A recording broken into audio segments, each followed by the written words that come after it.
Bienvenue au club, le rendez-vous des grandes signatures de la presse de la RDC, ici depuis Kinshasa. Très heureux parce que c'est votre rendez-vous hebdomadaire avec beaucoup plus de reconnaissance, sincère, oui, sincère, parce que nous sommes à votre service et c'est tant mieux. Nous allons aujourd'hui avec la presse, la vraie presse de la RDC, parler de ce qui a caractérisé cette semaine l'actualité. L'actualité, c'est d'abord cette sortie de crise que propose le vice-premier ministre belge, Didier Reynders, pour la deuxième visite en RDC, 4 jours passés à Kinshasa et Lubumbashi.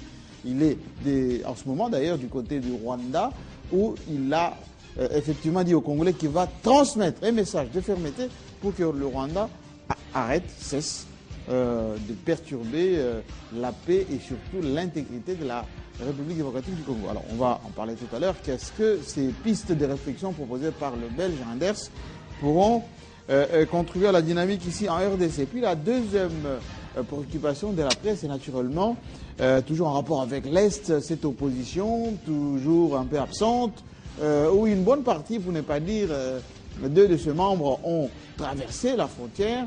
On en parlera. Est-ce que c'est sincère? Est-ce qu'il y a de l'absence de leadership? On le verra tout à l'heure. Alors, comme vous le savez, tous les week-ends et surtout les samedis, c'est Louis Dorbalekela qui nous rejoint parce que ça fait un moment qu'il n'est pas venu dans ces clubs.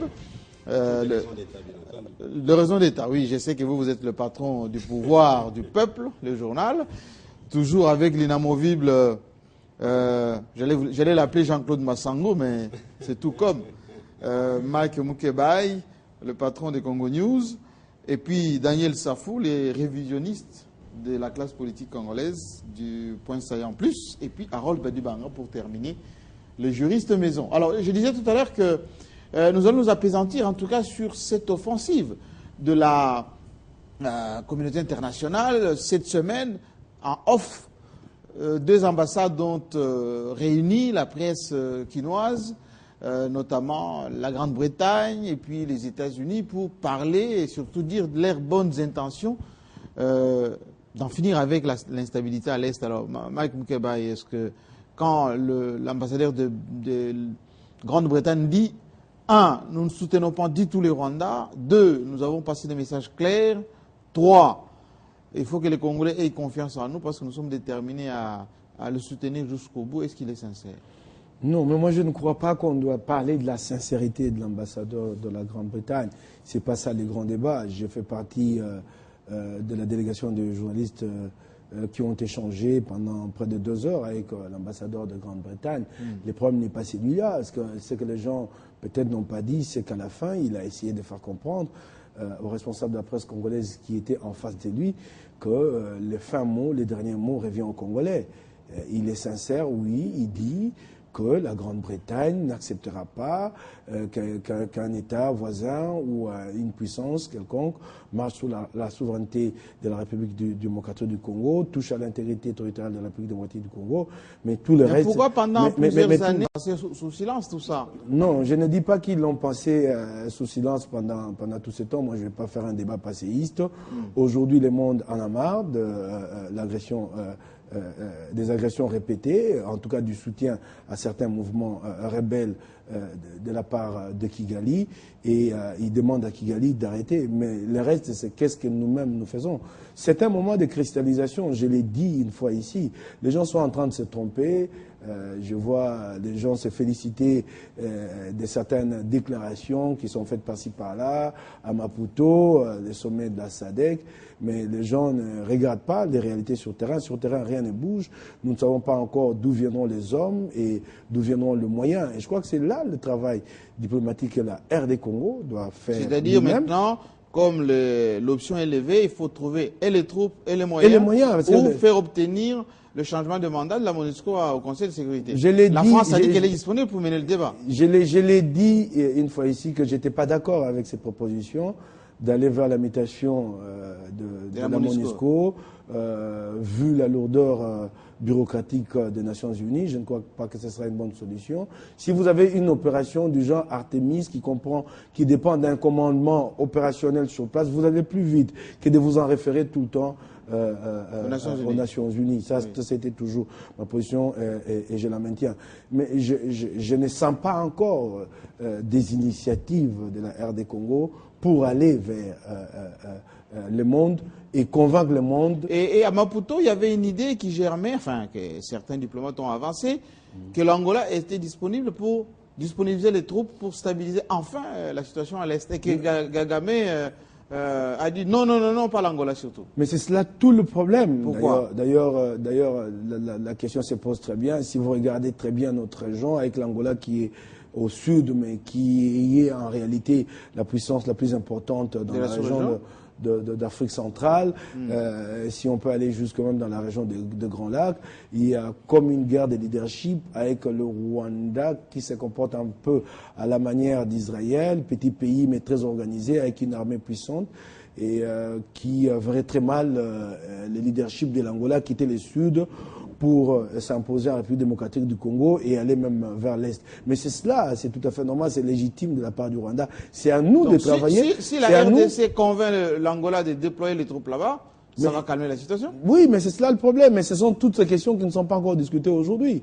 Même quand on parle du déploiement des troupes, est-ce que le Rwanda acceptera que ces troupes soient déployées dans le dos du M23, c'est-à-dire à la frontière entre nous et le Rwanda? Est-ce que Kigali l'acceptera? C'est autant de questions auxquelles on n'a pas encore trouvé de réponse. Dans le dos du M23, c'est quand même au Congo, monsieur. Mais non, je parle de cette question en considérant que nous sommes en inimitié avec le Rwanda.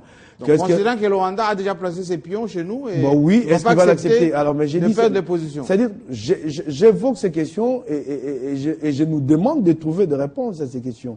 Parce que j'ai l'impression que nous sommes en train maintenant de verser dans un certain nombrilisme, de nous regarder le nombril et dire tiens, ça y est, il y a eu la déclaration de Maputo.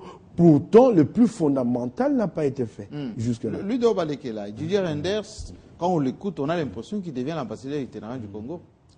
Merci. Sincérité ou bonne volonté affichée? Merci Jean-Marie. Il faut d'abord être reconnaissant envers la Belgique parce que pour une fois, on sent depuis vraiment longtemps, la détermination de la Belgique d'accompagner la République démocratique du Congo. Vous savez, dans la nuit du temps, le Rwanda, le Burundi et la République démocratique du Congo étaient placés sous une administration commune de la Belgique.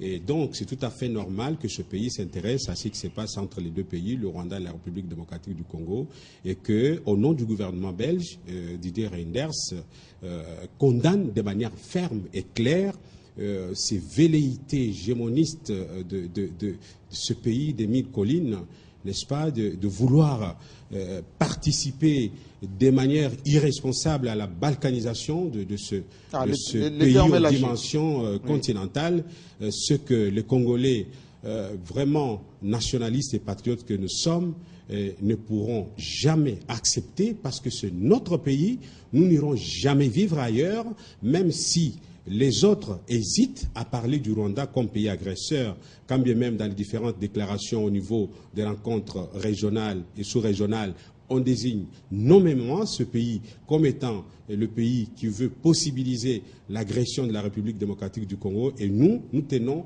le langage de bois, c'est fort dommage.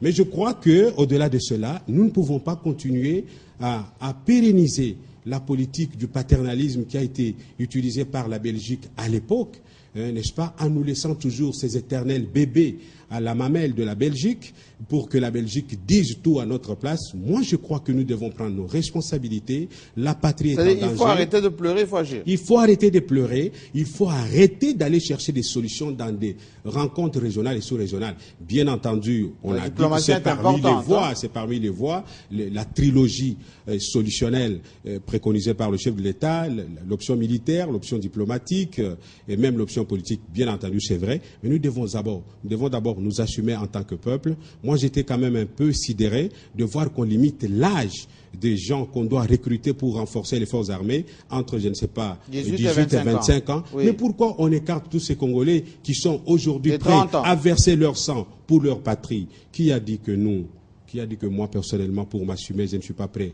à prendre l'arme pour défendre la patrie? Il y a des réservistes jusqu'à 45 ans. Nous n'avons pas à négocier en ce qui concerne l'intégrité de notre pays. Nous sommes prêts à nous battre. Et je voudrais ici inviter les journalistes qui aiment bien ce pays à se comporter en responsable, Justement, on en à défendre le pays, du rôle de la presse, en utilisant la plume, oui, mais également la cohésion aussi de la coopération pour soutenir les institutions du pays afin de bouter dehors l'ennemi qui veut empêcher nos enfants d'aller de l'avant. Parce qu'il semblerait que dans des pays organisés, en temps de guerre, il est interdit de critiquer l'armée. Alors ici, c'est souvent le contraire.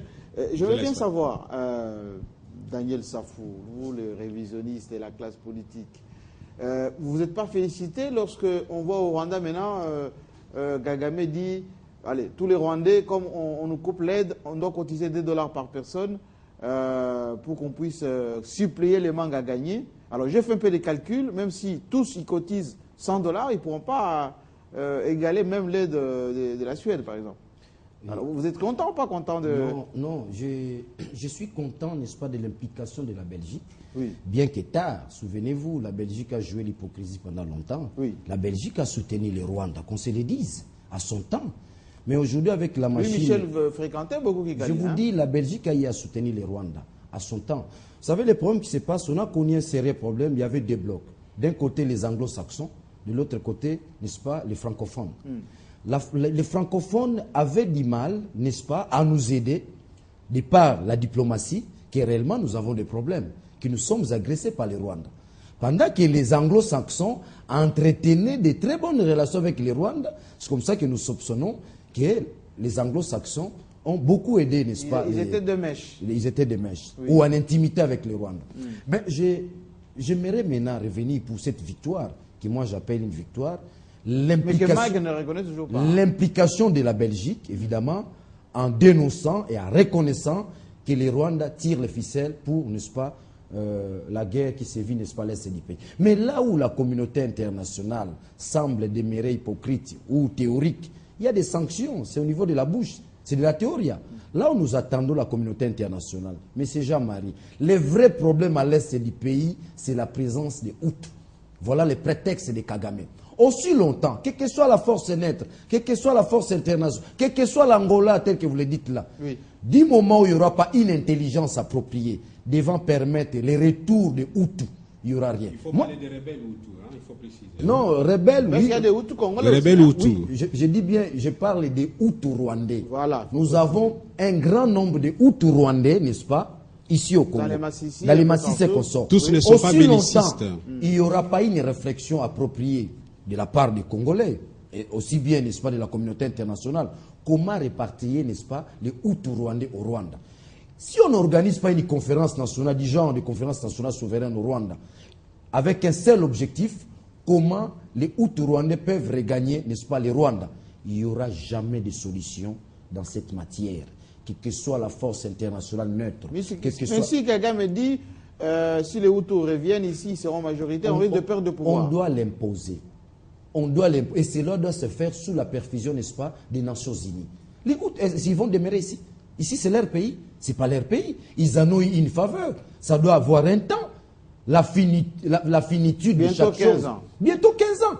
Nous devons réfléchir dans ce sens-là.